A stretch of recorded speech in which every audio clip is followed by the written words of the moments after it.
Bem-vindos de regresso ao Conversas à Quinta. Estamos a falar numa semana em que se realizou o congresso do MPLA.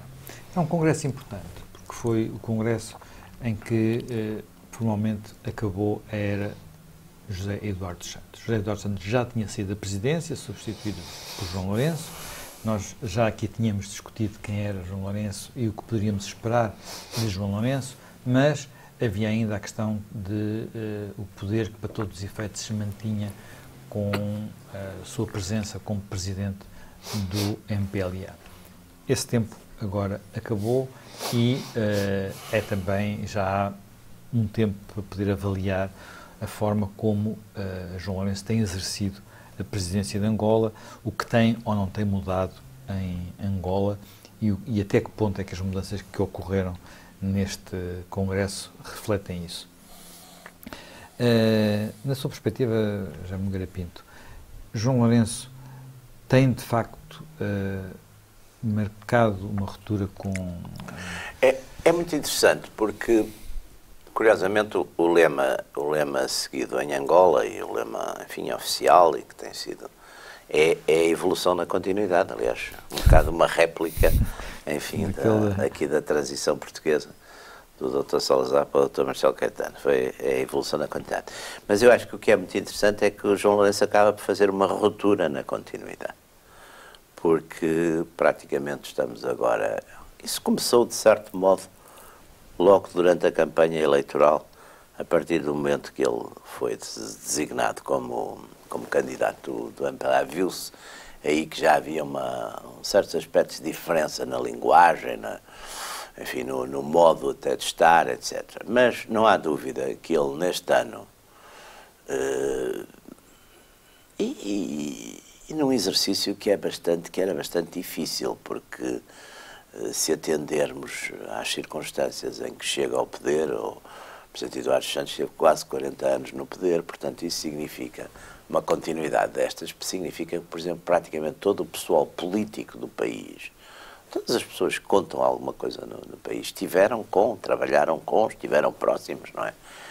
E João Lourenço consegue, de facto, neste ano, muito determinadamente e sobretudo usando muito bem o tempo, quer dizer, ele percebe perfeitamente que se não introduzir determinadas mudanças, sinais muitas vezes simbólicos, de linguagem, sinais em relação a determinadas pessoas, a determinadas instituições, ele também percebe que quer a opinião interna, quer a opinião internacional, que se ele não tivesse dado esses sinais imediatamente, que também se desinteressavam do assunto e diziam que ele seria uma espécie de mero factotum ou continuador, sem qualquer espécie de mudança e de inovação, num país que precisa, de facto, de mudança. E ele dá esses sinais logo no início, não é? Em relação a determinadas empresas de Estado, Sonangol, em relação a determinados privilégios, ele dá esses sinais, mas num dado momento aquilo que está acordado com o Presidente Eduardo Santos, que é, enfim, uma saída também, dá a ideia que o Presidente Eduardo Santos, ou aconselhado, enfim, por algum, ou enfim, de certo modo influenciado, que parece querer ficar mais tempo no partido. E é preciso ver que o partido MPLA e os partidos, no modo geral, neste tipo de regimes que evoluíram do monopartidarismo, depois para um certo pluripartidarismo controlado, o partido é uma instituição muito forte, quer dizer, o partido é uma instituição muito forte, com muito seguimento, com muita capacidade mobilizadora, etc. E, portanto... Com um aparelho que é determinante um aparelho que é importante e que tem lugar no Estado, exatamente, e que tem um fortíssimo lugar, uma fortíssima presença no Estado.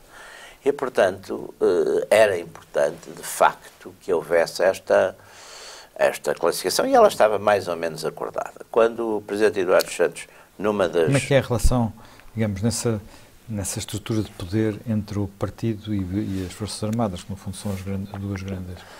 Sim, mas as Forças Armadas, de uma maneira geral, não podemos esquecer o seguinte: as Forças Armadas em Angola foram a primeira foram o ponto central da reconciliação nacional. Quer dizer, num dado momento, depois da paz, num dado momento, há mais oficiais superiores e até oficiais generais oriundos da UNITA do que das próprias Forças Armadas, das próprias FARC. Quer dizer, é um fenómeno interessante, ou das FAPLA. Portanto, é um fenómeno muito interessante. As Forças Armadas, nesse aspecto, foram, digamos, pioneiras nessa integração ou reconciliação, que se lhe quiser chamar. Os partidos, por definição, não é? São diferentes e são distintos. E, portanto, aqui a questão da liderança do partido era uma questão muito importante. E, num dado momento, há a ideia de que o Presidente Eduardo Santos querem que ele, há pressões para fazer ali uma espécie de bunker e fazer do partido uma espécie de poder paralelo, de certo modo resistindo, portanto, às mudanças que eventualmente no Estado se queiram fazer. Há aí depois um comitê central bastante duro para o Presidente Eduardo Santos, onde, enfim, há bastante resistência quando ele levanta esse problema, e depois há uma negociação em que entram, de facto, um núcleo dos chamados mais velhos do MPLA, que de facto fazem uma carta ao Presidente e falam com ele no sentido de que será bom para todos que aquilo que foi acordado, da sua saída, etc., se verifique.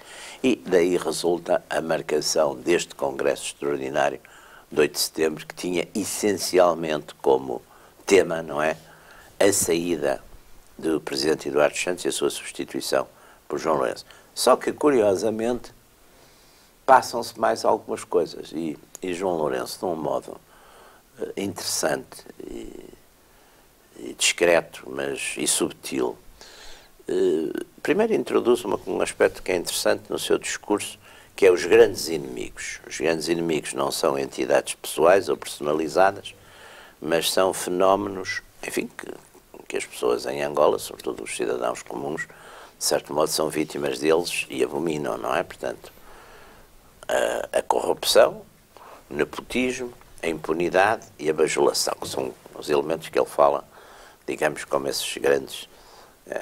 É um discurso, digamos, virado contra determinados símbolos. Mas depois faz uma coisa muito interessante. Isso parece quase um tiro direto ao porta-aviões, como se me dizer, não, não é? É uma coisa muito curiosa. Nepotismo tem, enfim, a gente olha para a família do José Eduardo Santos. Corrupção, olhamos para a fortuna da família de Eduardo Santos. Mas isso, repare, isso foi de certo modo o que ele discretamente e sem humilhar as pessoas fez, foi afastá-los. Foi-os afastando da Sonangol, da Sodiam, do Fundo Soberano. Isso tudo quer dizer, foi afastando das coisas do Estado em que estavam. Quer dizer, não tocou nas coisas privadas, quer dizer, isso aí não se pode dizer que... E, portanto, isso é feito, mas depois há um outro fator, que é um fator histórico interessante e com alguma subtileza, que é quando ele diz que é o 5º presidente do partido MPLA. Por razões também, enfim, históricas e histórico-políticas, de certo modo a ideia era que era uma ideia, o fundador era o Dr. Agostinho Neto, e portanto ele seria o 3º presidente. Quando ele diz que é o 5º, ele vai buscar e vai, de certo modo, tocar numa questão que é importante dentro do partido MPLA, que é, bem, um fundador que praticamente a maior parte das pessoas ignorava e conhecia muito mal, que é Elídio Machado, não é? E depois o segundo, que esse já era mais conhecido, que é Pinto Andrade, não é? Mas que era, de certo modo, tinha sido banido, porque, enfim, considerado, digamos, talvez historicamente menos conveniente para a ortodoxia que depois foi seguida. E, portanto, também é uma forma muito subtil e muito interessante dele, de certo modo, refazer, recompor essa unidade do partido e essa reconciliação. Isso é mais de comunidade, porque no fundo Pinto Andrade inclusive rompeu com o partido, não é? Portanto, exatamente, mas é integrar aquilo que de certo modo estava desintegrado. No fundo é fazer uma espécie de retificação histórica e, curiosamente, ao mesmo tempo que se está a dar isso, está-se a dar um fenómeno que eu também notei ontem, curiosamente, com com algum relevo em Angola, que é o regresso dos restos mortais do general Ben Ben, que foi o chefe militar da UNITA, sobrinho do Dr. Savimbi, que também regressa com honras com honras oficiais, etc. Como também o João Lourenço já tinha prometido à liderança da UNITA devolver à família os restos do Dr. Jonas Savimbi. Portanto, há aqui um movimento também, através destes atos, que são atos simbólicos, mas de uma forte reconciliação. Finalmente, também muito interessante, o Bureau Político, que é, digamos, a autoridade máxima do partido, não é? Com os seus 55 membros, saem 21, que é praticamente a geração mais velha. A geração mais velha sai. Penso que, na maior parte dos casos, as pessoas, foi uma coisa que o próprio Presidente falou com eles e os preveniu, não é? Portanto, não é uma saída assim à má fila, mas, de qualquer maneira, é o tal sinal também interessante de renovação, quer dizer, há de facto uma vontade política e praticamente num ano ficou concluído. Houve também agora mudanças de 6 governadores das províncias, que são cargos importantes, e foi de províncias bastante importantes, e finalmente é capaz de estar ainda a haver, daqui por alguns dias, uma remodelação a nível governamental. Mas já vamos aí, agora vamos só, talvez ver um pouco melhor. E nisto, o que é que Eduardo dos Santos, que papel é que ele pode ter ainda? Já vimos que a família foi sendo afastada, Isabel dos Santos, mas também o filho, dos lugares que tinham em empresas do Estado, empresas públicas. Mas continuam a ter um papel na economia angolana, não é? Tem futuro? É uma coisa apenas, enfim, enquanto José Eduardo dos Santos estiver vivo? Pois isso não se sabe. José Eduardo dos Santos foi cauteloso na forma como reagiu a estes ataques diretos e a estas investidas. Foi cauteloso na forma como geriu a sua presença final no Congresso, pelo que disse, por aquilo que aceitou, por aquilo que ouviu, assumiu de alguma forma que tinha errado. Parece haver um certo pacto quanto ao... Também cometi erros. Sim, uma coisa... mas podia não ter ido ao Congresso. Podia ter no Congresso feito daqueles testemunhos mais dramáticos, podia ter contrarrestado. Mas não é o género dele, de maneira não fez isso, o que quer dizer que tem interesses ainda a defender e que está a defendê-los numa retirada suave e calculada. Por outro lado, o MPLA, por razões de gestão global também dos seus objetivos, encontrou um lugar para José Eduardo dos Santos na história do MPLA, que é inseri-lo numa lista de presidentes e dizer sobre ele de positivo 2 coisas. Primeiro, pôs fim à guerra civil e fez a paz. Segundo, foi quem fez uma abertura política e permitiu aqui a criação de várias forças políticas. Ponto final. Quanto ao resto, investida e flagelação permanente. Porque, se reparar, o Congresso não termina numa conciliação ou reconciliação. Nem termina pretendendo dar a ideia que isso existiu. Termina dizendo, ok, está feito o julgamento positivo neste ponto, mas, quanto ao resto, vai prosseguir o combate que fizemos para estarmos aqui, João Lourenço, contra os que estiveram aqui. Aliás, João Lourenço precisa também de manter essa flagelação por razões internas, porque João Lourenço sabe o que é, em regimes do tipo do angolano, o papel que tem o tantã do combate à corrupção. E João Lourenço tem herdada uma Angola em situações económicas muito difíceis.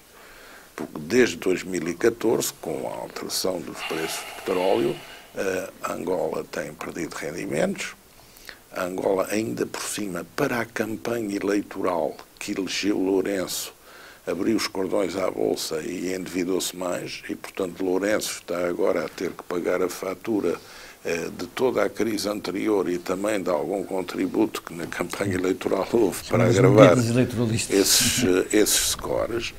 A situação de pobreza em Angola é muito grande. A situação de mortalidade é muito grande. O sistema educativo está um sistema muito, muito, muito degradado. O nível de formação de alguns dos professores não é sustentável. E, portanto, João Lourenço sabe que precisa de culpar alguém por esse resultado e precisa de culpar alguém pelas medidas que vai ter que tomar para reverter a situação, que serão sempre medidas de quê? De aumento da carga fiscal e de redução de transferência de subsídios para diversas áreas, que é aquilo de que tinha vivido a economia angolana quando chegou ao ponto de se deixar entregar em 64% do PIB só na Angola, em exclusivo, criando uma dependência enorme do petróleo. João Lourenço sabe que não pode contar com os capitais públicos angolanos. Porquê? Porque a receita primária está erosionadíssima. Capitais privados angolanos, bom, fogem todos de Angola. É difícil convencer o investimento internacional a ir para Angola quando os capitais angolanos não investem em Angola. Ele fez agora uma lei. O grande problema que todos os investidores dizem é que consegue-se pôr dinheiro em Angola, depois não se consegue tirar dinheiro de lá, não é? Sim, mas os de Angola conseguem pôr o dinheiro fora de Angola, pelo menos alguns de Angola. O problema é se, por exemplo, se eu for... O controle das cambiais tem nisso também um grande valor. Portanto, o João Lourenço tem que estabilizar macroeconomicamente Angola e tem que estabilizar o sistema financeiro, o sistema fiscal e o sistema bancário, que está totalmente descapitalizado e em risco de ruptura em inúmeros pontos. Ou seja, Angola precisa de, não digo um programa de emergência, mas de um programa de assistência muito forte, porque precisa de capitais externos e de empréstimos. E precisa, sobretudo, recuperar a confiança e de recuperar a sua credibilidade junto dos organismos financeiros internacionais e junto dos países que economicamente contam. Porque também Angola prosseguiu uma navegação ultra-pragmática com aliados heterodoxos do ponto de vista internacional e não consistentes. É interessante ver, relações da China com Angola é muito interessante, mas depois o que é interessante ver é quem são os empresários chineses que em concreto têm as relações com Angola. E o que é que eles representam na China. E o que é a sua reputação no plano internacional. E o que é que a imprensa financeira internacional escreve sobre estes grupos. A relação com a Rússia via Israel. Isso é que todo diamantífero. Quem são os operadores? O que é que representam? A quem estão ligados? Portanto, João Lourenço vai também ter que deparar não só com a questão da relação institucional da economia, com os parceiros, com a recredibilização, mas também com escolhas concretas sobre aqueles que têm tecidos de aliança empresarial dentro de Angola e o que é que isso significou até aqui e o que é que isso significa para o futuro. E, necessariamente, vai ter que criar condições. A publicação de legislação, por exemplo, antimonopolística, o fim do monopólio nos cimentos é importante. O fim também do monopólio no petróleo. Nos diamantes. O fim do monopólio nos diamantes, para criar confiança, porque ele vai precisar de um empréstimo de assistência do FMI. E ele vai precisar de alguns empréstimos não ligados à hiperexploração dos recursos naturais de Angola, mas empréstimos mais credíveis do ponto de vista do que é e deve ser um empréstimo. E depois vai precisar de investimento externo, rapidamente. E vai também precisar de recuperar o capital angolano, a bem e a mal. A bem, com amnistias de reingresso e a mal com ações judiciais. A sério. Porque ninguém convencerá ninguém no mundo a investir um kwanza em Angola quando os angolanos não investem um kwanza em Angola. Pelo contrário, querem acesso privilegiado a dívidas para tirar os recursos do país, que é o que tem acontecido, em grande maioria. Portanto, João Lourenço herda um sistema de que ele próprio terá consciência que atravessa uma crise. Aliás, eu acho que é o receio do que poderia acontecer em Angola que leva o MPLA a aceitar esta mudança radical que o João Lourenço faz, substituindo praticamente toda uma geração e colocando outra gente nas fias, outra gente que garanta mais credibilidade. Porque o problema agora não é tanto de saber se João Lourenço vem para substituir o grupo anterior, a elite anterior, com uma elite dele para continuar a fazer a mesma coisa. O grande desafio é saber... Não é prolongável no futuro, não é? Certo. O modelo em si. Porque João Lourenço tem que... O grande desafio de João Lourenço é construir uma Angola pós-colonial, pós-marxista, pós-guerra civil e pós-Angola familiar. E digamos que com 20 anos atrás. E criar um Estado angolano moderno, apto a estar à altura do país que é Angola.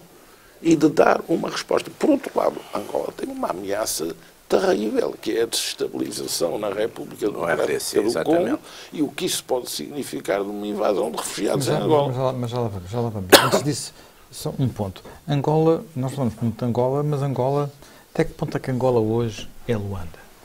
Portanto, até que ponto é que, por exemplo, tudo se concentra em Luanda, a capacidade... Há muito essa ideia, mas eu nos últimos 10 anos, talvez, andei bastante por Angola, já conheci algumas, mas fiz um bocadinho as 18 províncias de Angola e já passei muito por essa Angola, também pela parte, digamos, reconstruída depois da guerra, sobretudo nas cidades, etc.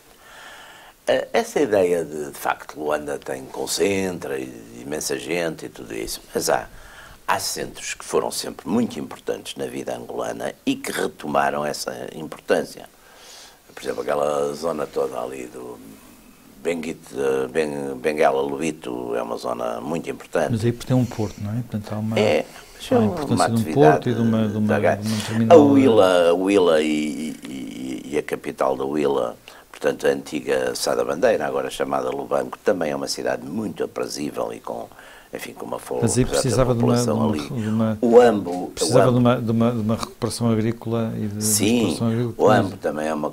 Ora bem, agora, por exemplo, passam-se ali coisas que são problemáticas. Por exemplo, a economia angolana, no tempo da administração colonial portuguesa, a economia angolana, a grande riqueza da economia angolana é, de facto, a agrícola e agroindustrial. Era essa a grande riqueza. Em 69, por exemplo, o petróleo, as exportações petrolíferas significavam 5% das exportações. E é claro que os diamantes também contavam, mas a grande... Portanto, é uma economia agrícola e mineira. Mas, por exemplo, uma economia mineira precisa de boas comunicações ferroviárias. E a reconstrução das linhas ferroviárias de Angola, de facto, a reconstrução das linhas e a maquinaria, etc., suscita muitas críticas, e penso que é um dos dossiês que este novo Presidente e o novo Governo vão ter que lidar com muita rapidez e atenção, porque, de facto, há ali.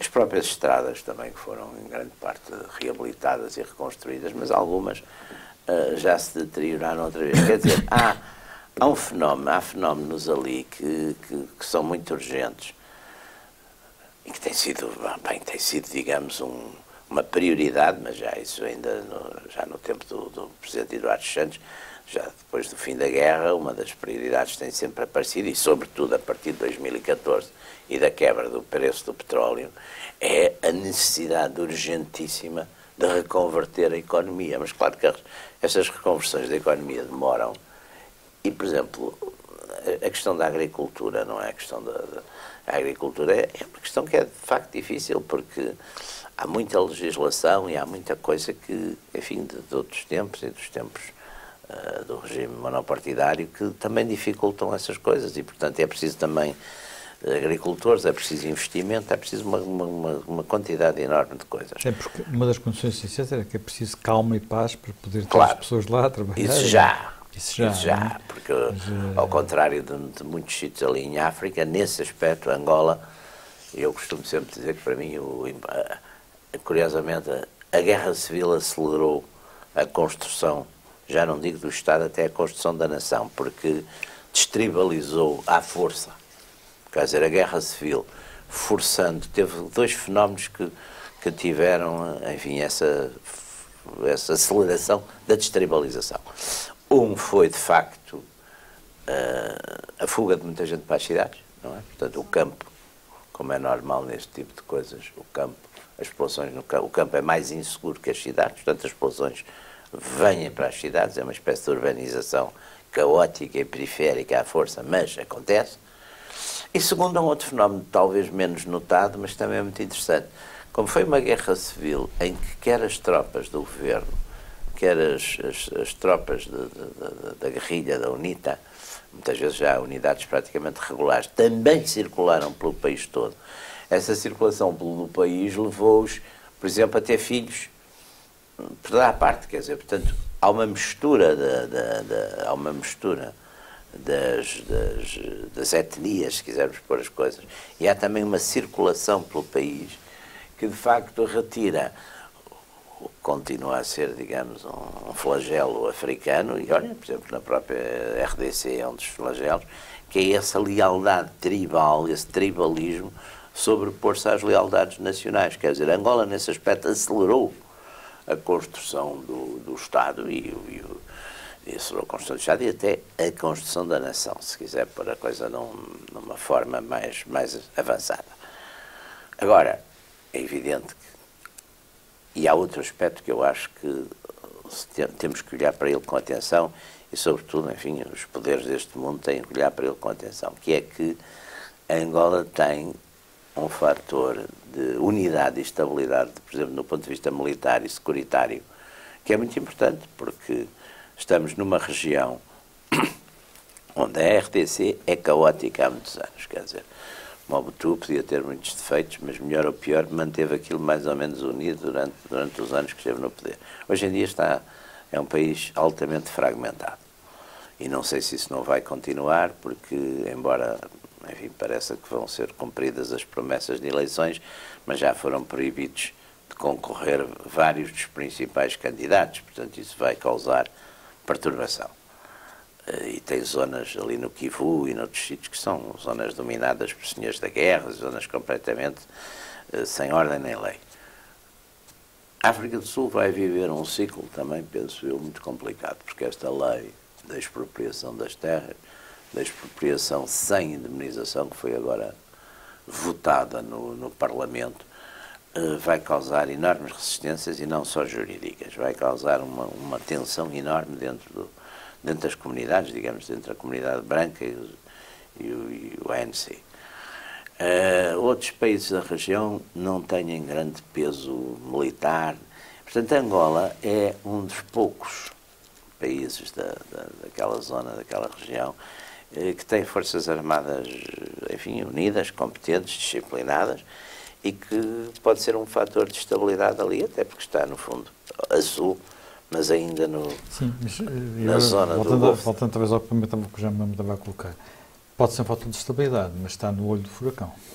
Isto é, os riscos que vêm dos países limítrofes são muito grandes, porque a situação na República Democrática do Congo é de facto explosiva, quer dizer, é uma guerra civil latente, permanente, nunca mais acaba, e que nem sequer tem polos claros, portanto tem fragmentado, multipolar, e aquilo que durante muitos anos foi um exemplo visto como exemplo para o mundo, que era a tranquilidade da África do Sul, por comparação, por exemplo, com o desastre em que se transformou o Zimbábue, há agora o risco de poder ocorrer, não diria uma repetição do que se passou no Zimbábue, mas, mas as condições são muito sérias. Poder haver turbulência parecida. As condições são muito sérias. Sim, sem dúvida. A inserção regional de Angola não é hoje tão favorável como era há uns anos atrás. E por isso é que Angola até deve sentir mais do que ninguém a necessidade de fazer a sua reforma rapidamente, porque só com essa reforma ela está preparada para enfrentar essa situação e até para se constituir num polo reorganizador da região, porque se conseguir apanhar essa dianteira, vai ter aí um papel muito relevante. Portanto, a constituição de um Estado angolano moderno, apto a lidar com a vida financeira internacional moderna, com a economia moderna, em termos de rigor, de eficiência, é uma prioridade absoluta. Eu suponho que João Lourenço tem um pouco consciência disto, porque ele terá tido muito tempo para aprender e estudar quando estava em posições secundárias ou de relativo a pagamento organizado, mas com um projeto de um dia instaurar algo de novo em Angola. É interessante que ele mantém no político Pitra Neto e também mantém o Carlos Feijó. Portanto, pessoas que são bastante capacitadas. E em que medida ele for capaz de promover para o governo, porque agora o governo vai seguramente ser reconstituído com um governo verdadeiramente João Lourenço, na medida em que este governo até aqui era um governo de transição, MPLA e de compromisso. Isso também é importante. Que pessoas vai colocar à frente das grandes agências e dos grandes institutos. A renovação de embaixadores também é importante, porque passam a ter em países muito relevantes diplomatas capacitados. As prioridades que João Lourenço tem conferido nas relações externas, nas suas deslocações ao exterior, mostram como ele está preocupado também em reconstituir laços no sentido dos Estados Unidos, União Europeia, França, Alemanha, isto é, laços com estruturas mais sólidas do que com aliados ocasionais.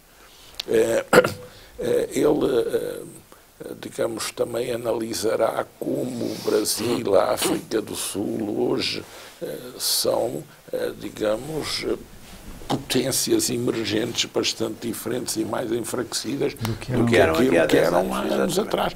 Porque Angola há também um momento em que, com o preço elevado do petróleo, na crise europeia, Angola esteve na crista da onda aliado aos BRICS e, portanto, viveu ali uma folga bastante grande, que aliás se traduziu numa política externa um pouco arrogante em demasia.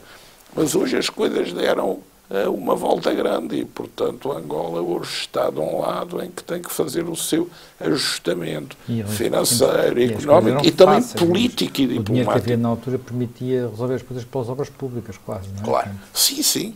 Mas Angola tem um endividamento grande, acima dos 70% do PIB, e vai menor que o português, mas vai ter que reduzir. Bom, mas Angola tem um PIB per capita que é 5 vezes menos o português, ou 6 vezes menos. É preciso também ter isso em devida conta. Claro. E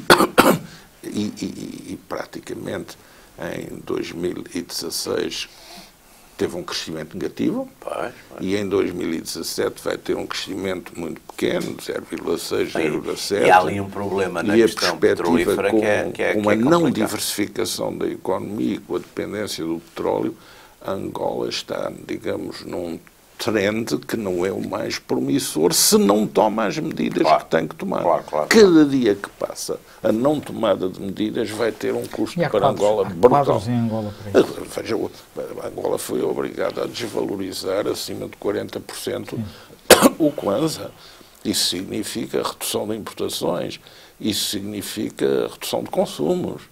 Se for agora a Luanda, vê que não vive o ambiente de prosperidade que vivia há 10 anos atrás. Há uma situação social muito diferente. É preciso fazer essa experiência real para se ter a noção das diferenças. Quadros angolanos é que, ou os quadros angolanos são, enfim, os ricos angolanos. Os quadros angolanos, há quadros muito bem preparados e quadros jovens extremamente bem preparados, capacitados, aliás, pelas melhores universidades do mundo. Eles têm feito esse investimento. O problema é depois o do retorno operacional. E o segundo escalão é complicado. Digamos, suscetível de gerar o impacto dessa riqueza que é individual no sistema angolano. E consegue, muito difícil. Em países destes, muitas vezes também é importante o papel que têm os chamados os quadros expatriados, portanto, os estrangeiros, os quadros estrangeiros que estão presentes. Pelas empresas, não há aqui nenhum lado de Sim, o problema é saber se esses quadros vão ser os staffs de projetos de consistência duvidosa e de negócios duvidosos e de lavagem de dinheiro e de delitos fiscais contra a economia angolana, ou se vão ser os quadros do renascimento e do ressurgimento de Angola ao serviço de um Estado angolano e ao serviço de um empresariado angolano, verdadeiramente angolano, e empenhado no país, e em levar as suas riquezas para Angola, e em desenvolver Angola, e em estar em Angola. Agora vou fazer uma pergunta quase, enfim, impensável, que é, há agricultores sul-africanos à procura de sítio de aterrar de novo. Agricultores altamente competentes, mas que têm um ónus político pesado, até porque uma parte deles são boas. Angola teria coragem de aceitar alguns deles? Isso não sei, mas os boas já tiveram a tentação de chegar até Angola e já chegaram ao sul de Angola. Era os Carcamar. Até têm descendentes. Exatamente. Há um grupo populacional descendente em circunstâncias diferentes. Desses boas. Até alguns essa apetência até gostariam de ir para a Europa. Não é? Essa apetência foi contida por Portugal em relação à sua colónia de Angola. Noutras circunstâncias. Os enquadramentos são sempre positivos e há formas societárias onde isso se resolve e há outros países africanos que têm resolvido isso. Mas o fundamental é a criação de empresários agrícolas modernos em Angola. E também fundamental é a regularização do Estatuto da Terra em Angola, porque não há atividade agrícola consistente enquanto não há regularização juridicamente clara e transparente do Estatuto da Terra. A criação de condições para o investimento na agricultura tem requisitos especiais. A criação para o investimento financeiro tem outros, para o investimento industrial tem outros. E Angola tem que criar esse quadro jurídico para permitir a eclosão dessas atividades, sem o que não gerará riqueza para sustentar a despesa pública. E a despesa pública, no caso de Angola, é necessária em áreas sociais, é necessária na educação. Portanto, isso tem que ser tomado em consideração. Este mecanismo de viver pendurado no imposto sobre o petróleo e nação de Angola, e depois flutuar o nível de bem-estar da população quando o outro petróleo sobe ou desce, é muito, muito castrador do potencial de Angola como economia. E também a existência de um conjunto de entes públicos mal geridos, que se habituaram todos a ser subsidiados, a não procurar nenhuma rentabilidade e a praticar uns preços ruinosos sobre o mercado dos consumidores que depois, a prazo, são insustentáveis porque as reservas de Angola também são erosionáveis e não são ilimitadas e vão diminuindo e há um momento da hora da verdade. Sim, e o petróleo não é um negócio eterno. Sim, está, se firmos na perspectiva do longo prazo, está há 20 anos, em risco. Ninguém se pode veja o que está a fazer a Arábia Saudita para tentar a Arábia Saudita, que é a Arábia Saudita, sair da dependência petrolífera. Em quem é que nós devemos olhar, em quem devemos pôr os olhos para além de João Lourenço? João Lourenço é o presidente, é o líder do partido, mas quem são os seus homens, quem são aquelas pessoas a quem devemos dar atenção em Angola? Vamos ver, quer dizer, vamos ver exatamente quais são as pessoas que ele vai, quer dizer, as que vão ficar e as que ele vai chamar, porque há um fenómeno que se deu muito interessante, talvez inesperado para alguns, até porque todo esse grupo dos filhos mais velhos do partido teve um papel, aliás, importante, quer dizer, quer na gênese da própria candidatura de João Lourenço, quer depois, no fundo, ajudá-lo a resolver estes problemas. E também penso que, por uma certa lógica, também perceberam, e penso que perceberam que também, pronto, a hora tinha passado. Aliás, é muito curioso que na TPA houve vários debates precederam este congresso, e havia uma mensagem subliminar que era exatamente a que os mais velhos deviam seguir o exemplo do presidente Eduardo Santos e, portanto, enfim, retirar-se. Não é?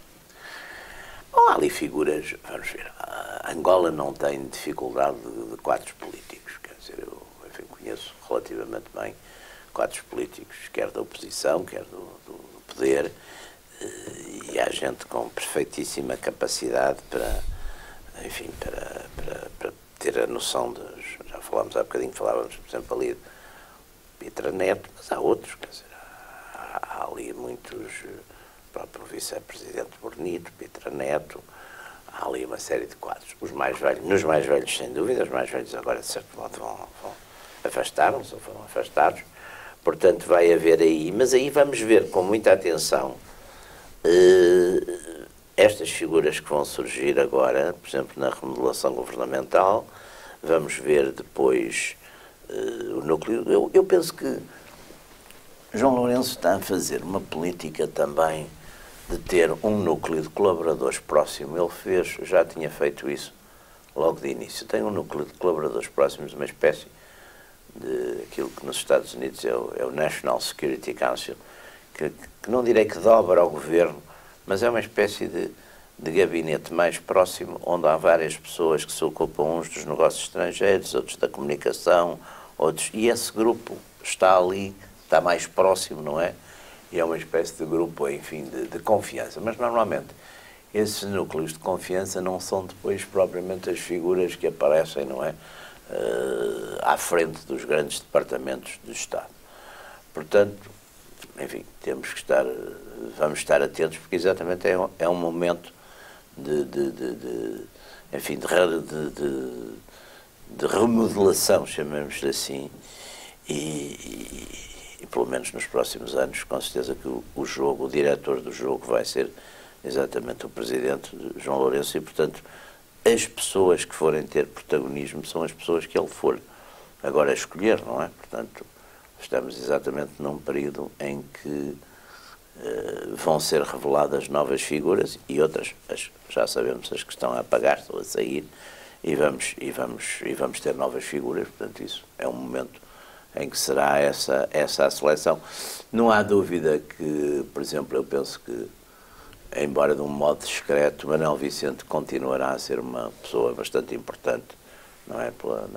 Sobretudo enfim, no aconselhamento na parte económica, continuará a ser uma pessoa, ao contrário de outras figuras que estiveram próximas do antigo presidente. Este, penso que vai continuar a ter ali um papel importante enfim, na área económica, mesmo que não seja um papel que tenha uma tradução funcional. Penso que vai ser uma pessoa que vai manter ali essa influência, enfim, como outras figuras, até destas mais velhas, mas que terão sempre um certo sentido da influência, porque aí a sociedade angolana, nesse aspecto, eu digo muitas vezes isso, Angola não é um país africano como os outros. Angola tem um país que tem, exatamente pela sua composição histórica, pela sua história, sobretudo no século XX, e a sua história até pré-independência, tem de facto, em Angola, há, por exemplo, uma quantidade de... Quer dizer, é de facto um país multirracial. Quer dizer, não há aquela... na classe política, na classe militar, na classe empresarial, vê-se, sendo um país africano, vê-se, além, enfim, de uma maioria, com certeza, de negros, mas vê-se muitos mestiços, vê-se brancos, vê-se... Quer dizer, portanto, Angola, nesse aspecto, é um país bastante diferente dos outros. Mas tem depois, dentro da sociedade, sobretudo em Luanda, mas também não só em Luanda, mas bem em Benguela e noutros sítios, tem depois uma certa sofisticação nas relações familiares, nas relações sociais, nas relações culturais, e, portanto, não é, quer dizer, aqueles períodos do monopartidarismo e que houve, portanto, uma certa unidimensionalidade na sociedade.